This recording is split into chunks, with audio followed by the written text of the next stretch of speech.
Welcome to Earl Stewart on Cars.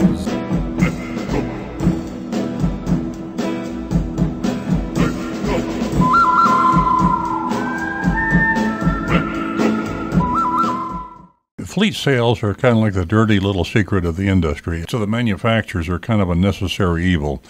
Fleet cars are sold at substantially less than any retail buyer can buy a car. And typically they're bought in volume, but not necessarily so. A fleet can be a small company that only buys one or two cars.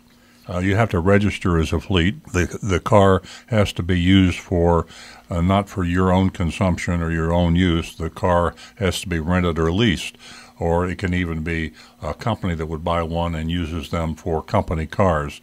So you have to qualify to the manufacturer as being a fleet. Now, there's a lot of hanky-panky that goes on there, and sometimes illegitimate fleet companies exist. They don't really use the cars as they say they are, and they do it just so they can get the lower price. And the price, by the way, can be thousands of dollars less than the normal retail buyer will pay. As a matter of fact, the fleet companies can buy cars for less than the dealer pays. So you have to ask yourself, why would a manufacturer want to sell cars that cheap? The manufacturers have a huge amount of money invested in their plant and their equipment. The overhead cost is gigantic to General Motors or Chrysler or Ford or even Toyota. A lot of the auto workers are union, and if demand drops, you still have to pay the workers. Sometimes you have to pay them just as much as you pay if you weren't building cars. If you close your plant down and slow your plant down, your fixed costs remain very, very high. So the manufacturers will do almost anything to keep the plants going. And one of the ways they keep the plants going is to sell cars to fleets real cheap. Oftentimes the manufacturers miss their forecast. So what do? They call Hertz, Avis, National, the huge fleet accounts, or even General Electric, a lot of the big companies, and say, listen, I'm going to make you an offer you can't refuse. I'll sell you 10,000 Fords for $2,000 less each than you could buy them from a Ford dealer. So the fleets will step up and buy these cars. The bad part about that is to you, the consumer, because when you sell cars a lot cheaper than normal, what happens? You bring the value of the car down. When you bring the value of the car down, the depreciation on the car you just bought goes up. So if you bought a Ford Taurus and then a fleet just bought 10,000 of them, that's going to devalue your car.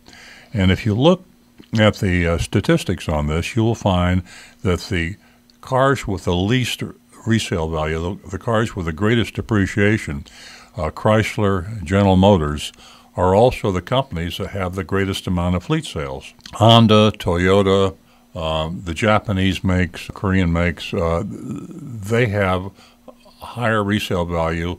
The cars don't appreciate much because they don't do the same amount of fleet sales. How can you use this information? There are ways that you can qualify as a fleet.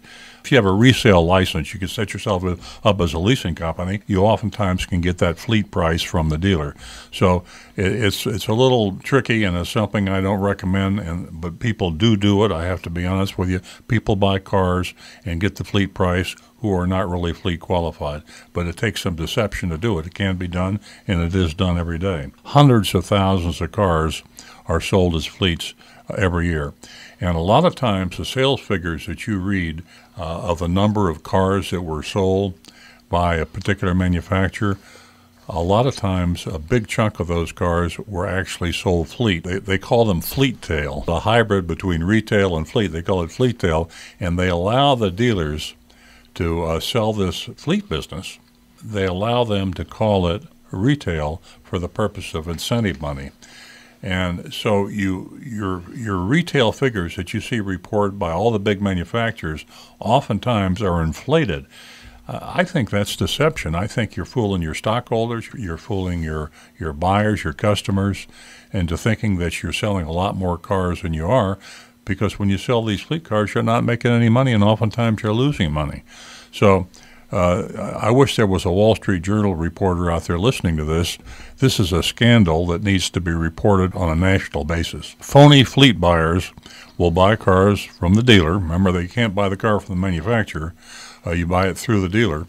And then the purchaser, the phony fleet company, they can sell the cars to the public. or they can export them. South Florida, this is rampant. We're an export headquarters. Miami, Fort Lauderdale, Jacksonville. Cars are exported, all over the world from Florida. So individuals, they'll get a phony fleet company, ABC leasing company, and they'll get a license. They'll get a motor vehicle license, and anybody can get one. I mean, you go through a little check, but you get one. And then you go up to a dealer and you say, listen, I want to buy 1,000 Dodge Darts. That's Chrysler does big fleet business, so they go to Arrigo Dodge and they buy 1,000 Dodge Darts. It's substantially less than you or any retail buyer can buy it, and probably below the dealer's cost, by the way, below what Arrigo can pay for it. And then this phony leasing company takes them down to the Port Everglades, puts them on a boat and ships them to Panama and sells them down there. And they got the advantage of buying the car below dealer cost. And the only reason Chrysler did it is because they got to keep their plants cranking.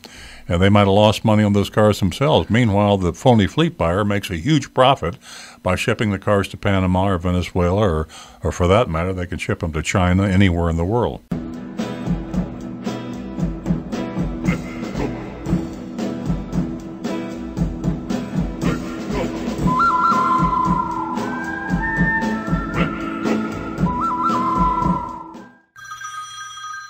Earl Stewart.